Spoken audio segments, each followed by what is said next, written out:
कृषी मंत्री धनंजय मुंडे यांच्या वक्तव्यावरून कांदा उत्पादक शेतकरी आता संतापलेले आहेत। कृषी मंत्र्यांनी शेतकऱ्यांची माफी मागावी अशी मागणी शेतकरी करतात। कृषी मंत्र्यांना शेतकऱ्यांसंदर्भात किती आस्था आहे हे आता समोर आलंय असंही शेतकरी म्हणतात। कांदा खरेदी घोटाळ्यासंदर्भात धनंजय मुंडे यांनी विधान केलेलं आहे आणि त्या विधानावर आता शेतकऱ्यांनी संताप व्यक्त केलाय।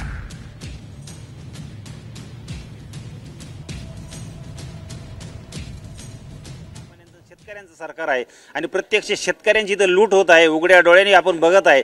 याच्यावरती सरकार म्हणून आपली जी जबाबदारी, आपण हे कुठल्याही प्रकारे शेतकऱ्याची एकही रुपयाची लूट होणार नाही याची खबरदारी घेणं सरकार म्हणून आपलं काम असताना आपण जर कोर्टात जा असा अजब सल्ला देत आहे, हा नक्कीच शेतकऱ्यांसाठी दुर्दैव आणि दुर्भाग्यपूर्ण आहे। हा आम्ही याचा निषेध करतो। हा कृषी मंत्र्यांनी जे स्टेटमेंट दिले याचा महाराष्ट्रातील कांदा उत्पादक शेतकरी निषेध करत आहे। का जाणकार माणूस जर शेतकऱ्यांविरोधी भूमिका घेत असेल आणि सांगत असेल कोर्टात जा, तर तुम्हाला कृषी मंत्री म्हणायचं तरी कसं? शेतकरी म्हणून आम्ही समजायचं कसं? एक बाजूला तुमचे मुख्यमंत्री शेतकऱ्यांची बाजू घेता आणि तुम्ही खुशाल आम्हाला सांगता का तुम्ही कोर्टामध्ये जा।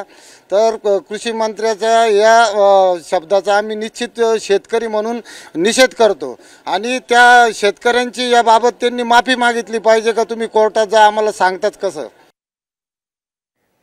दरम्यान धनंजय मुंडे यांनी नेमकी काय प्रतिक्रिया दिलेली होती पाहूयात।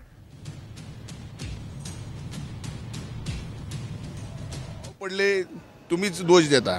कांदा खरेदी केल्यानंतर घोटाळे झालेत म्हणून तुमचे त्या पद्धतीने खरेदी बंद होणार, म्हणजे अशा पद्धतीने नुकसान नेमकं कुणाचं होतं हे बघायला पाहिजे आणि खरं काय हे बघायला पाहिजे। घोटाळे होत असेल तर चौकशी तुम्ही घोटाळे होत असेल तर साम टीव्हीला सुद्धा या बाबतीमध्ये चौकशी करण्याच्या बाबतीत ज्या स्तरावर चौकशी करायची मागणी करावी।